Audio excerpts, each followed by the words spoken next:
Olá, é um prazer estar com vocês, gratidão e alegria.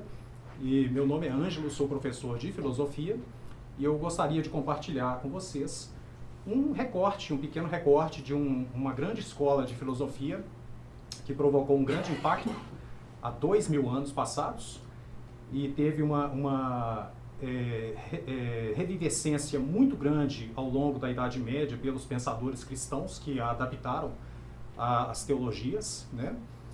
E, historicamente, hoje a gente pode dizer que a influência dela é na interpretação de certos conhecimentos da psicologia. Então, apesar de ser cronologicamente datada de 2000 anos, o sentido e o teor do que eu vou apresentar para vocês é bastante atual. E eu espero que a contribuição seja válida e que vocês usufruam do aprendizado, tá? Então, o meu modo de apresentar é bem didático mesmo, é um modo mesmo tradicional de um professor, e o recurso com as imagens e algumas palavras, alguns recortes específicos de alguns pensadores, para que vocês possam refletir sobre o tema, sobre o assunto e principalmente sobre a própria vida e o nosso papel diante do mundo, diante da comunidade humana, né? Então, a primeira imagem que eu trago para vocês é um pórtico, né? O pórtico é o local onde os primeiros estoicos se reuniam para debater, para dialogar. Mas por que o pórtico? Porque o pórtico era um lugar público, e como já existiam muitas escolas de filosofia em Atenas, quando essa escola nasceu, não existia mais um espaço para eles formarem uma escola. Então eles foram para o lugar público, que era o pórtico. O pórtico é aquela entrada das cidades, né? Toda cidade tem um pórtico. E o pórtico de Atenas era um point, era um local de muita efervescência cultural, havia ali muita expressão artística, teatro, escultura, pintura. O pórtico em especial era um grande centro de artes. Então eles foram dialogar e debater os seus pensamentos no lugar que eles sabiam que tinha um grande público, né?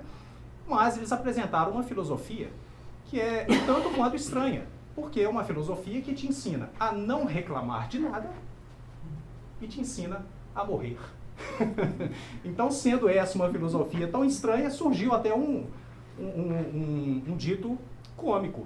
Que estranha filosofia é essa, cujo mestre ensina os seus discípulos a morrer e eles ouvem extasiados, né? Surgiu um dito cômico assim. Mas a imagem do portal, porque a palavra pórtico em grego é stoa, daí surge a palavra estoico, né? Porque o estoico é aquele que está no pórtico. E para nós, simbolicamente, o pórtico é o limiar. É uma porta, mas é um limiar de inteligência, de pensamento. Então, o estoico é aquele que transita através de um pórtico. Para a atualidade, vocês sabem que há grandes portais que foram abertos pela internet. E este portal público, nós podemos dialogar e debater milhões de ideias, receber milhões de informações. No mundo contemporâneo, estamos diante de um grande pórtico, que é a internet, né? Então, eu vou avançar aqui um pouquinho e vou apresentar o primeiro grande estoico, que é o fundador da escola, chamado Zenão. Nasceu na ilha de Chipre. Não é nem grego, para começar, ele é descendente de fenícios, mas falava a língua grega, que era a língua cultural da época. Então, é um pensador de língua grega, né? Ele era um jovem, filho de comerciantes. E na época em que ele viveu, o grande comércio era o tecido. E o povo fenício era o único povo que tinha o segredo de tintura para o tecido vermelho, que era o tecido mais caro que existia. Somente os reis e nobres usavam o tecido vermelho, né? O púrpura. Então o pai e a família dele eram muito ricos. E o pai introduziu ele nesse caminho do comércio. Você vai ser um grande comerciante, vai navegar pelo Mediterrâneo, você tem o segredo da púrpura, então você vai ser muito rico. E ele viveu a sua juventude viajando para lá e para cá, comercializando, até que um dia ele vai até o oráculo. Eu vou apresentar aqui. Eu adiantei aqui porque ele morreu de um tombo no pórtico, caiu, o pórtico tinha muitos degraus, uma certa ocasião ele caiu de mau jeito, ou sofreu um traumatismo, e ele sentiu que ia morrer e disse as suas últimas palavras: já que me chamas, eu vou. Entregar-se à morte sem temor, sem pestanejar, ciente de que esse é o destino de todos nós, sem exceção, neste mundo, neste sistema biológico que nós estamos. A finitude é o destino de todos os seres. A consciência dela é para aqueles que sabem viver. Por isso, quando se diz que a filosofia dos estoicos é a filosofia da morte, é porque filosofar sobre a morte. Somente aqueles que sabem viver podem filosofar sobre a morte. Aqueles que sequer sabem o que é a vida, não interessa sequer saber o que é a própria morte. O sentido da finitude. Tomar consciência do nosso limite e, mais ainda, entregar-se ao universo, que eles chamavam de razão seminal. Por que razão seminal? Porque no universo, todo o sistema cósmico, ele circula. Então, os elementos que constituem o meu corpo, o meu ser, e os da árvore, e os das estrelas e de qualquer outro animal, quando o facto ocorrer, tudo se desagrega e tudo volta a circular. Esse círculo perpétuo constitui o universo. Eles chamaram isso de razão seminal. Conhecer a razão seminal é isso. É saber que eu faço parte do todo, que o todo pode ser reverenciado como algo divino e que quando eu me for, a minha essência entra novamente na grande circulação. Isso é saber morrer. Refletir sobre isso é ter saber viver. Né? Então, ele vai, quando jovem, ele vai até o oráculo de Delfos, que era um grande centro de espiritualidade, foi o maior centro de espiritualidade da antiguidade. Toda pessoa importante ia fazer uma consulta ao oráculo de Delfos. Não era exatamente como a cartomante do Machado de Assis.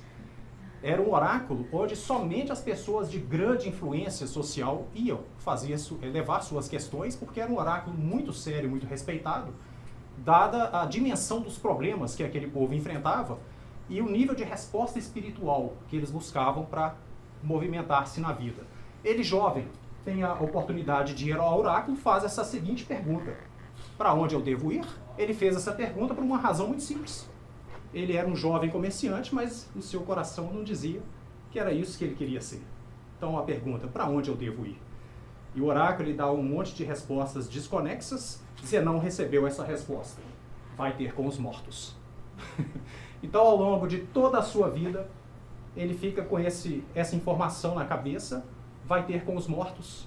Depois de 20 anos trabalhando como comerciante, ele sofre um naufrágio, perde toda a riqueza que ele tinha, chega em Atenas com uma dracma no bolso, que era a moeda da época, conseguiu comprar um livro no qual estava escrito a vida de Sócrates. Ele leu aquilo e falou: não, que cara interessante, conhece-te a ti mesmo. Eu gostaria de conhecer alguém como ele. Né? Aí o vendedor de livros, naquele tempo já existia, por incrível que pareça, uma biblioteca e livrarias, né? Eles eram um povo que escreveu muito, disse a ele: olha, tem alguns em alguns lugares que ainda são como ele, vai procurá-los. Então ele vai e entra em contato com os filósofos, ele descobre a longa história da filosofia e descobriu que os grandes filósofos já estavam todos mortos. E aí ele assumiu o sentido do oráculo. Então a mensagem espiritual chega à nossa vida incessantemente. Nós em algum momento teremos um insight no qual ela ganhará um relevo próprio para a nossa vida. Somente ele podia saber o que fazer com essa resposta do oráculo. E aí ele começa a desenvolver uma grande filosofia, que é essa de refletir sobre a morte, né? Chamada de estoicismo. Um dito que eu selecionei dele é um dito de sabedoria, porque de tanto refletir sobre a morte, como eu disse, é aqueles que sabem viver. E um segredo de saber viver é especificado em inúmeras mensagens que eles deixaram, né? Como sabedoria. Uma delas é essa: temos 2 orelhas e uma boca, precisamente porque devemos ouvir mais do que falar.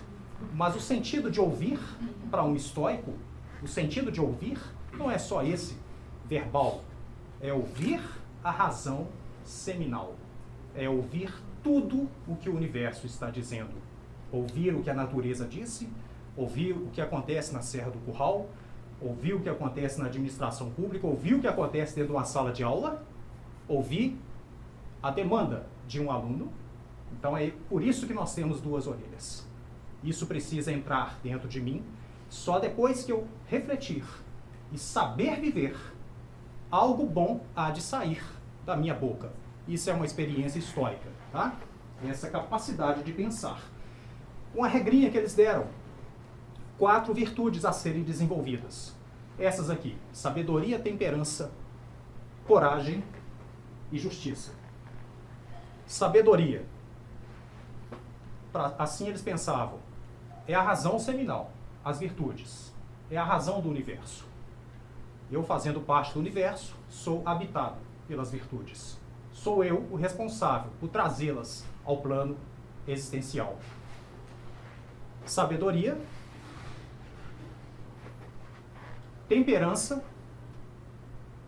coragem, justiça. Isso quer dizer cabeça, garganta, coração e rins. Mas não só isso. Não é orgânico. Quer dizer cérebro, comunicação, sentimento e filtro. Ok? Pensar, falar, sentir, filtrar. Qualquer ordem. Você recebe uma informação, uma demanda que seja da sua vida pessoal, dos seus alunos. Filtra. Sente. Fala. Pensa. Ok? Praticar as virtudes. Dito assim, parece algo até muito filosófico, ou talvez até muito difícil, porque nós vamos ficar pensando, as coisas acontecem, a gente tem tempo para refletir, isso é virtude, eu preciso agora é de coragem. Guimarães Rosa, o que a vida quer da gente? Virtude. O que a vida quer da gente? Virtude. Né? Mas, para facilitar, o que é a virtude? É o florescimento de nossas maiores capacidades. Então, cada um aqui demonstrou que tem inúmeras capacidades, e foram várias trajetórias, vários circuitos de vida realizados até fazer florescer aquilo que era a sua maior capacidade existencial. Isso é o caminho da virtude. Isso foi um despertar que você realizou, e quando um indivíduo desperta, isso também é budista, né? Todos à sua volta vão despertar também. Então você é um catalisador do despertar do outro. É o que o professor faz na sala de aula, na sua vida pessoal. Às vezes também é o que o aluno faz conosco. Há uma série de etapas da existência que nós não paramos para refletir sobre elas.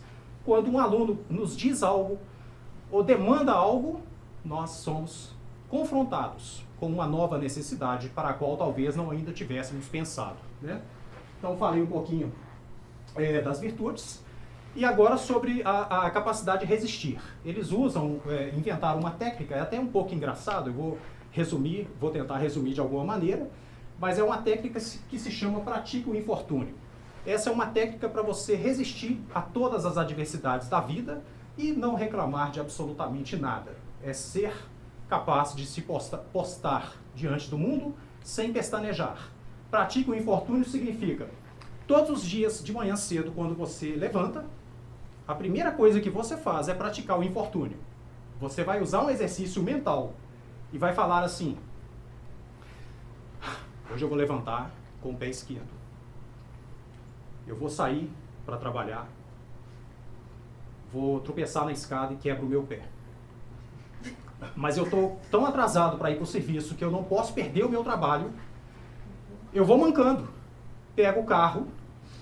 Como eu estou com o pé quebrado, a primeira esquina que eu viro, eu provoco um acidente. Bati o carro, eu tenho que deixar o carro ali. E eu vou caminhar o resto do caminho, mancando, sofregamente. Vou chegar no meu trabalho suado, pálido, e o pessoal vai dizer: Anjo, tem uma notícia estranha para te dar. Alguém passou aqui agora há pouco, deixou uma mensagem para você. A gente acha que é a sua esposa. Parece que a mensagem diz: ela fugiu e não quer te ver nunca mais. Você está muito preocupado com o seu trabalho. Você chega na sua sala, poucos minutos depois o seu chefe entra e diz para você: hoje eu sinto muito, mas a economia não vai bem, temos que demitir, você está na lista de demitidos. Muito obrigado pelo seu trabalho, tchau, adeus. Você sai dali meio desnorteado, pensando: meu Deus, o que eu fiz de errado? Eu preciso resolver essa situação. Você desnorteado, vai pensando, atravessa a rua assim, sem olhar para os lados, vem um carro, te atropela, você cai morto. No último relance de consciência, o seu espírito pula para fora, você observa os bombeiros chegarem naquele momento você descobre que você saiu sem documentos e por isso você foi enterrado como indigente. Foi a última mensagem que você viu. Então aí finalmente você respira e volta para o lugar onde você estava, que era a cama, você acabou de acordar. Agora eu posso levantar, porque eu garanto para vocês, nada, nem nesse nem no outro mundo, pode ser pior do que isso. Então o que quer que me aconteça ao longo do dia, eu suporto. Nada vai me abalar. Essa é a técnica do estoico, porque de fato, nada é capaz de abalar um estoico. Nada. Então é isso. E aí eu sei que a questão demanda muito mais debate e conhecimento. Uma outra parte da técnica é você olhar a vida e o universo como representado nessa imagem. Aqui você tem uma carroça puxando um cachorro. É a mesma carroça puxando o mesmo cachorro, porém em dois momentos diferentes. A carroça representa o mundo. O cachorro sou eu. O mundo me arrasta. E eu não posso resistir ao movimento que o mundo faz. Eu só posso escolher seguir alegremente tudo que a vida me traz. A outra opção é a mesma. O mundo me arrasta do mesmo jeito, mas eu escolho seguir lamentando e reclamando e sofrendo e chorando. De nada vai adiantar a minha lágrima, a minha tristeza. Invariavelmente, o mundo, a história, o sistema total nos carrega. Então, a opção que o estoico mostra é essa. Sabedoria. Não posso mudar nada do que me acontece. Nenhuma dor, nenhuma guerra, nenhuma tristeza, nenhum sofrimento, nenhuma depressão. O que eu posso mudar é interno. O meu olhar é dentro de mim. Eu posso mudar o modo como eu reajo a tudo aquilo que me acontece. E aí eu escolho ser feliz. A escolha é minha, né? Aí o conceito que se destaca, são mais de dois, na verdade, mas eu destaquei apenas dois. O primeiro é apatia, que em português vai dar apatia, não com o sentido pesado e negativo que a palavra tem hoje. Em grego, essa palavra pathos significa paixão. Paixão no sentido de ser afetado pelas coisas. Quando algo me acontece, ou eu fico alegre ou eu fico triste. Se eu entro nesse circuito, então eu só quero alegria e quero desprezar a tristeza. O apatia é estar no centro. Não importa o que me aconteça, o juízo de valor é que define se é bom ou se é ruim. Em momentos distintos da minha vida, o que foi ruim será bom. Em outros momentos, a inversão, o bom será ruim, né? Então, a apatia é a capacidade de não ser afetado pelos acontecimentos da vida. Isso é a garantia que você vai alcançar um estado de felicidade, de plenitude, que eles chamaram de ataraxia. É ser capaz de estar na minha plenitude, ciente da minha dignidade, ciente das minhas competências, diante de tudo o que me acontece. Com esses dois conceitos, eu posso pular e apresentar uma imagem que seria uma citação do Marco Aurélio, que foi o imperador de Roma. Todo mundo deve ter assistido aquele filme Gladiador. Marco Aurélio era o imperador, ele era estoico, inclusive foi um dos grandes representantes dessa filosofia. Deixou um livro chamado A Mim Mesmo, um diário que ele escreveu. Todos os dias ele refletia e escrevia para si mesmo, para se lembrar daquelas intuições. É como aqueles que têm o hábito de anotar sonhos, né? Em algum momento, a imagem que o sonho te traz, o seu mundo onírico é o seu interior mais puro. Em algum momento, a mensagem que ele te traz é a solução para o que você precisa agora. Então, ele escrevia para si mesmo, era um exercício, esse é um exercício estoico, né? Escrever as suas intuições, seja como um promontório, contra o qual as ondas quebram continuamente, mas se mantém firme e toma a fúria da água ao seu redor. O promontório é o ponto mais alto. E o ponto mais alto que o estoico quer representar com essa imagem é a minha própria consciência. É aqui que está o promontório, é onde reside o que eu posso chamar de eu. Eu vou apresentar apenas mais algumas pequenas ideias. Uma delas é do Sêneca: acertemos nossas contas com a vida dia após dia. Esse pensamento ele é bem assimilado com uma mensagem que está no Evangelho, talvez todos vocês se lembrem dela. Não andeis preocupados com o que havereis de comer ou de vestir, a cada dia basta o seu cuidado. Essa mensagem do Evangelho é perfeitamente uma filosofia estoica, tá? O que importa é o aqui e agora. O grande mal da nossa consciência, onde que a nossa consciência tropeça para gerar sofrimento? Quando está preocupada com o ontem ou quando está preocupada com o amanhã. Para o estoico, o passado não existe mais, o futuro ainda não existe. O único tempo que existe é o agora. O único tempo em que eu posso ser pleno é agora. Mas é mais ainda, é mais ousado ainda. Eu posso ser pleno, não importa quais sejam as circunstâncias do meu momento. Houve um grande estoico que era escravo. Eu apresentei um que era imperador, e esse aqui era um nobre. Então não importa o meu lugar social. O estoicismo não é propriamente uma reflexão de academia, é uma filosofia prática, é para o dia a dia, né? Então eu vou encerrar com essa aqui. A vida, se bem empregada, é suficientemente longa e nos foi dada com muita generosidade para a realização de importantes tarefas. A tarefa mais importante que nós temos a realizar é olhar para dentro, é voltar-se para o meu interior e saber verdadeiramente quem eu sou. Essa é a maior tarefa que nós temos e o nosso tempo de vida é suficiente para isso, desde que a gente consiga aproveitar aquilo que é o melhor. Evitem as distrações, porque de fato a vida oferece uma grande vitrine, o mundo é uma grande vitrine de tudo que você puder imaginar. As experiências estão sendo transformadas em objetos de consumo. Observem a si próprios diante dessa vitrine. O que me interessa estar lá fora ou o que de fato me interessa estar aqui dentro? O meu propósito de vida é interior. Quando esse propósito é descoberto, é como uma luminescência que sai aqui da sabedoria. E eu posso comunicar, eu posso senti-la. Eu sou capaz de filtrar todas as minhas experiências de vida. Eu aprendi a praticar as virtudes. Há ainda uma última palavra. No século XIX, a gente tem um grande filósofo, que é Nietzsche. E certamente Nietzsche é um estoico. Nietzsche definiu esse modo de se posicionar na vida com a seguinte expressão: amor fati. Amor fati. Isso significa: